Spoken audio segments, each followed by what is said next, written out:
जय हिंद दोस्तों आज की यहाँ पर इस क्लास में हम पढ़ने वाले हैं फिजिक्स और फिजिक्स में पढ़ेंगे गलनांक एवं क्वथनांक पर दाब का प्रभाव। तो गलनांक और क्वथनांक पर दाब का प्रभाव क्या पड़ता है, मतलब ये है कि मेल्टिंग पॉइंट एंड जो बॉइलिंग पॉइंट होता है इस पर प्रेशर का क्या इफेक्ट पड़ता है, मतलब दाब का क्या प्रभाव पड़ता है। राइट, तो देखेंगे यहाँ पर।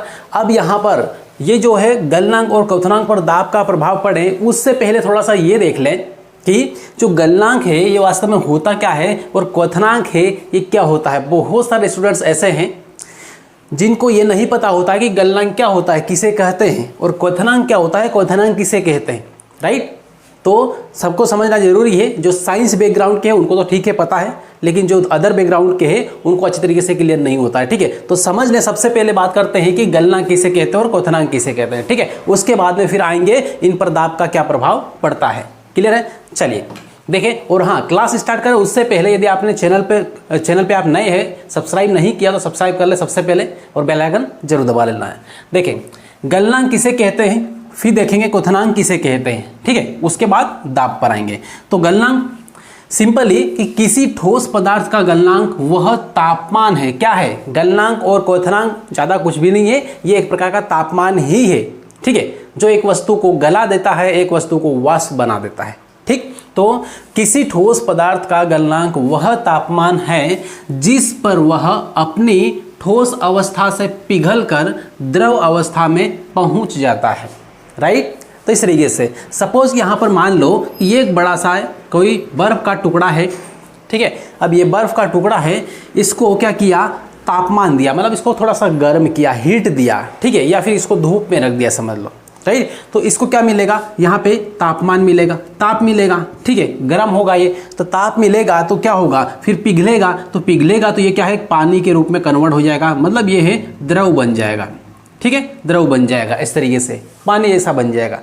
सही है, बर्फ को सभी ने देखा है। तो इस तरीके से यहाँ पे क्या है, बर्फ क्या है, ठोस है, लेकिन वो तापमान की वजह से पिघल गया, पिघल के द्रव के रूप में पहुंच जाता है, द्रव की अवस्था में पहुंच जाता है। राइट, तो इसी तापमान को हम क्या बोलेंगे, इसी को हम क्या बोलेंगे, गलनांक कहते हैं। इतना क्लियर है यहाँ पे। दूसरा यहाँ पर ये है एक सिंपल, एक ही लाइन में यदि इसको समझना है, बोलना है कि गलनांक किसे कहते हैं, तो वह तापमान जो किसी ठोस पदार्थ को गला दे, ठीक है, या द्रव अवस्था में पहुंचा दे, वो क्या है, वो गलनांक है। क्लियर है।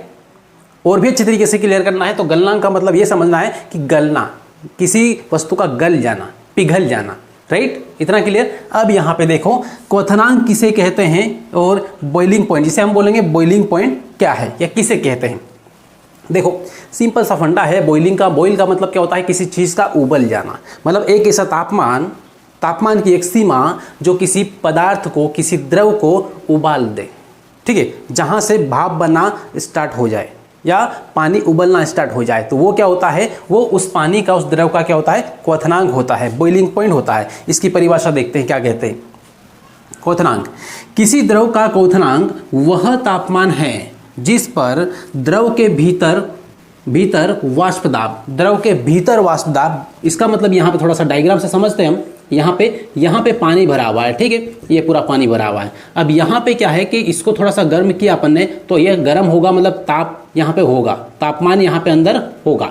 ठीक है, ये है तो वाष्प दाब। तो अंदर की साइड वाष्प दाब रहेगा, तापमान रहेगा, तो क्या होगा, अंदर पानी के अंदर क्या है, वाष्प दाब, वाष्प बनेगा, तो यहाँ पे अंदर दाब भी रहेगा। तो वाष्प दाब कहाँ पे है, ये पानी के भीतर है, पानी के भीतर वाष्प दाब, और पानी के ऊपर भी वाष्प दाब है। ठीक है, कौन सा, वायुमंडलीय दाब लगता है। ठीक है, पानी के ऊपर कौन सा है, वायुमंडलीय दाब, वायुमंडलीय दाब। इसका मतलब ये है कि यहाँ पे दाब दोनों जगह काम करता है। जब पानी को गर्म करें तो पानी के अंदर भी दाब है और पानी के ऊपर भी दाब है। ऊपर वायुमंडलीय दाब है और अंदर इसी का पानी का अपना दाब है। राइट, अब यहाँ पे क्या बोला है, थोड़ा सा देखो फिर से एक बार यहाँ पे देख लो। किसी द्रव का क्वथनांक वह तापमान है जिस पर द्रव के भीतर वाष्प दाब, द्रव के भीतर वाष्प दाब द्रव पर आरोपित वायुमंडलीय दाब के बराबर है। मतलब ये है वायुमंडलीय दाब ऊपर से लग रहा है और इसका वाष्प दाब नीचे से लग रहा है, और यहाँ पे ये वाष्प दाब को मान लो से कि A मान लेते हैं, और ऊपर से लगने वाला वायुमंडलीय दाब है इसको B मान लेते हैं।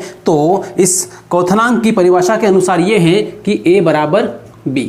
ठीक है। तो भीतर किससे लगने वाला जो वाष्प दाब है वो वायुमंडलीय दाब के बराबर हो, तो उस पॉइंट को, उस तापमान को हम क्या बोलेंगे, उसे बोलेंगे क्वथनांक। क्लियर है? बस इतना गर्म करना है कि वायुमंडलीय दाब भीतर के दाब के बराबर हो जाए, तो वो ताप जो होगा वो क्वथनांक कहलाएगा। क्लियर हुआ इतना?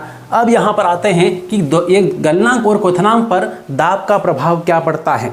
ठीक है, सिंपल सा फंडा है। यहाँ पर देखो, इसको पहले यहाँ से हटा ले, उसके बाद मैं यहाँ पे लिख देता हूँ आपके लिए, उसके बाद फिर समझते हैं। ठीक है, क्योंकि नॉर्मली मैं बोल के समझाऊंगा तो एकदम से क्लियर नहीं होगा, लिखा हुआ भी होगा और बोल के समझाऊंगा थोड़ा सा प्रैक्टिकली तो सही तरीके से समझ में आएगा। राइट, तो उससे पहले इसको लिखना चाहे एक बार तो लिख ले इसको। दोस्तों अब यहाँ पर देखें, और अब यहाँ पर देखेंगे दाब का प्रभाव क्या पड़ता है गलनांक और क्वथनांक पर। ठीक है, तो ये मोस्ट इंपॉर्टेंट चीज़ें हैं, अच्छी तरीके से थोड़ा सा समझ लेना है, इसको रटने की कोशिश नहीं करना है, समझ लेना है। ठीक है, ताकि आपको हमेशा याद रहेगा। क्लियर है? चलिए, तो गलनांक पर दाब का प्रभाव सबसे पहले देखेंगे, उसके बाद में क्वथनांक पर दाब का प्रभाव देखेंगे। गलनांक पर दाब का प्रभाव कैसे पड़ता है, क्यों पड़ता है। ठीक है, ये देखिए, गर्म करने पर जिन पदार्थों का आयतन बढ़ता है, गर्म किया किसी पदार्थ को और उसका आयतन बढ़ गया, ठीक है, बढ़ता है, तो दाब बढ़ाने पर उसका गलनांक है ना, उसका गलनांक बढ़ जाता है। मतलब यहाँ पर ये है कि यहाँ पर कोई वस्तु है, यहाँ पे समझो, यहाँ पे ये कोई वस्तु है यहाँ पे, ठीक है, ये वाला। अब इसमें क्या हुआ कि गर्म करने पर जिन पदार्थों का आयतन बढ़ता है, ये अभी इतना है, लेकिन इसको गर्म किया तो ये बड़ा हो गया, थोड़ा सा फैल गया। ठीक है, इस तरीके से। तो गर्म करने पर जिन पदार्थों का आयतन बढ़ता है, दाब बढ़ाने पर, क्या बोला इसमें, दाब बढ़ाने पर उनका गलनांक बढ़ जाता है। तो दाब भी बढ़ाएंगे तो भी क्या होगा, इनका गलनांक बढ़ जाएगा। क्लियर है? तो इस तरीके से यहाँ पे इनको समझना है कि गर्म करने पर आयतन बढ़ता है तो दाब बढ़ाने पर उसका गलनांक भी क्या होगा, बढ़ जाता है। जैसे मोमबत्ती ले लो, तो मोमबत्ती क्या है, मोमबत्ती को हम गर्म करेंगे तो पिघल जाएगा। ठीक है, पिघलेगा तो जितना है उससे कई गुना ज़्यादा फैल जाएगा, मतलब आयतन बढ़ जाएगा। क्लियर है? तो इस तरीके से यहाँ पे ये है, तो आयतन बढ़ा मतलब क्या है, अब इसके ऊपर दाब अपन लगाएंगे तो भी क्या होगा, तो उसका जो गलनांक है वो बढ़ जाएगा मोमबत्ती का। ठीक है, ये है, मतलब क्या है कि पूरा इस द्रव टाइप से हो जाएगा, उसको दबाएंगे भी इस तरीके से तो भी पिघल जाएगा पूरा। राइट, ये है। अब इसके लिए उदाहरण यहाँ पे मोम और घी का यहाँ पे ले रखा है। ठीक है, घी जब जमा हुआ होता है तो उसका आयतन कम होता है, लेकिन जैसे ही उसको गर्म करते हैं उस पदार्थ को तो उसका आयतन बढ़ जाता है। मतलब घी क्या होता है, पिघल के फैल जाता है, फैल जाएगा तो आयतन बढ़ जाएगा। राइट, अब उसी घी को यदि हम गर्म ना करके उस पर दबाव डालेंगे, ठीक है, दाब डालेंगे, तो दबाव डालने पर भी उसका आयतन क्या होगा, बढ़ जाएगा, उससे भी वो पिघल जाएगा, बढ़ जाएगा। राइट, तो इस तरीके से ये है कि आयतन बढ़ेगा तो गलनांक भी क्या होगा, बढ़ेगा। ये है। क्लियर है? अब इसके विपरीत देखो, इसके विपरीत गर्म करने पर जिन पदार्थों का आयतन घट जाता है या फिर घटता है, ठीक है, यहाँ पे बढ़ रहा था लेकिन यहाँ पे गर्म करने पर जिनका आयतन घटता है, दाब बढ़ाने पर उनका आयतन, उनका गलनांक कम हो जाता है। ठीक है, जिन पदार्थों को गर्म कर रहे, उनको गर्म करने पर आयतन घट रहा है, तो दाब बढ़ाने पर उनका जो गलनांक है वो भी क्या हो रहा, घट रहा है, मतलब कम हो रहा है। क्लियर है? इसका जस्ट उल्टा यहाँ पर है। राइट, अब जैसे उदाहरण के लिए यहाँ पे देखिए, बर्फ जब जमाव होता है तो उस टाइम उसका आयतन ज़्यादा होता है। क्लियर है? जैसे आपने कई बार देखा होगा कि आपने बोतल भर के ना पानी फ्रिज में रख दिया, जमने वाले फ्रीजिंग पॉइंट में। ठीक है, तो जब पानी जम जाएगा उसके बाद भी वहाँ पे वो बोतल अंदर रखा रहेगा तो उसका आयतन, बर्फ का आयतन क्या होगा, बढ़ जाएगा, और जिसकी वजह से वो बोतल है ना वो फट जाएगा। राइट, बिस्लरी मान लो से रख दिया आपने तो इस तरीके से फट जाएगा क्योंकि आयतन बढ़ जाता है। क्लियर है? तो ठंडा हो रहा फिर भी आयतन बढ़ जा रहा है। तो यहाँ पे क्या है कि ऐसे बहुत सारे पदार्थ ऐसे भी है जिनको गर्म करने पर उसका जो आयतन है ना वो घट जाता है। ठीक है, आयतन क्या हो रहा, घट रहा है, तो दाब बढ़ाने पर भी गलनांक क्या होता है, कम होता है, मतलब घट जाता है, जैसे बर्फ और डलवा लोहा। क्लियर है इतना? यह है मामला पूरा। ठीक, अब इसके बाद फिर अब यहाँ पे इतना आपको क्लियर है कि गलनांक पर दाब का प्रभाव कैसे पड़ता है।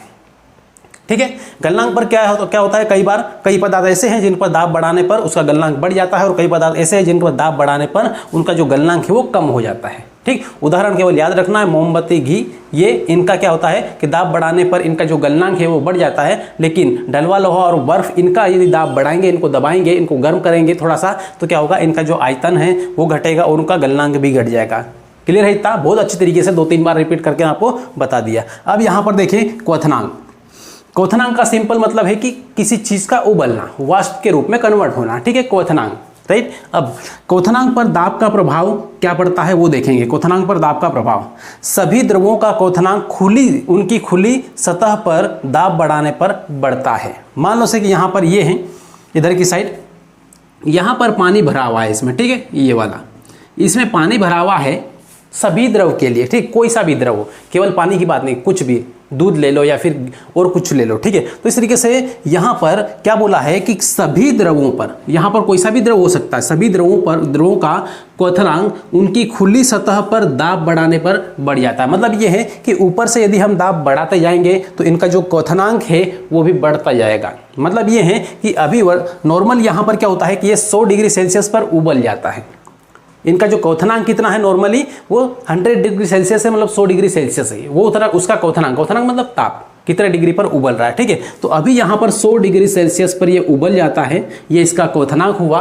लेकिन जब ऊपर से यहाँ से दाब अपन बढ़ा देते हैं, ठीक है, तब यहाँ पे इस वायुमंडलीय दाब को हम 2 गुना कर दें, कितना, 2 गुना। तो अब यहाँ पे इसको उबलने के लिए कितने तापमान की जरूरत पड़ेगी, तो अब यहाँ पे जरूरत पड़ेगी 125 डिग्री सेल्सियस की, कितनी, 125 डिग्री सेल्सियस की जरूरत पड़ेगी। मतलब यह है कि यहाँ पे ऊपर से दाब बढ़ाने पर इसका जो क्वथनांक है वो बढ़ जाता है। क्लियर हुआ इतना? क्वथनांक मतलब ताप बढ़ जाता है, ज़्यादा ताप की जरूरत पड़ती है। क्लियर? तो यहाँ पे यही बोला है कि सभी द्रवों का क्वथनांक उनकी खुली सतह पर दाब बढ़ाने पर बढ़ जाता है। अब जैसे यहाँ पे उदाहरण के रूप में देख लो, साधारण वायुमंडलीय दाब पर पानी 100 डिग्री सेल्सियस पर उबलता है, जो भी मैंने बताया है। लेकिन यदि दाब को 2 गुना कर दिया जाए, दाब को यहाँ पे 2 गुना कर दिया जाए, ऊपर से ज़्यादा दबाव डाला जाए, तो वह पानी 125 डिग्री सेल्सियस पर उबलता है, ठीक है। अर्थात दाब बढ़ाने पर क्वथनांक बढ़ जाता है। क्लियर है इतना? चलिए, तो दोस्तों ये था यहाँ पर दाब का प्रभाव गलनांक और क्वथनांक पर। क्लियर है इतना? अब दोस्तों यहाँ पर एक बात आपको थोड़ा सा ध्यान रखना है कि ये चीज़ें सारी सब कुछ लिखी मैंने, तो थोड़ा सा आप लिख लें, उसका रिवीजन करते रहें, ठीक है। आज यहाँ पे आपने पढ़ा है पूरा, ये हो सकता हो आपको कुछ भी जरा सा भी डाउट हो, थोड़ा सा समझने में कभी मान लो से एक दिक्कत आई, तो आप कमेंट जरूर कर दें कि हाँ यहाँ पर थोड़ी सी दिक्कत है, राइट। और बाकी आप चैनल पे नए हो तो सबसे पहले चैनल को सब्सक्राइब कर लेना है और बेल आइकन जरूर दबा लेना है, ताकि हम कंटिन्यू यहाँ पर पढ़ते रहें, ठीक है, और अच्छी तरीके से समझते रहें, ताकि हमारी जो आने वाली एग्जाम है उसकी तैयारी सही तरीके से हो पाए, राइट। चलिए दोस्तों, मिलेंगे अगली क्लास में। जय हिंद।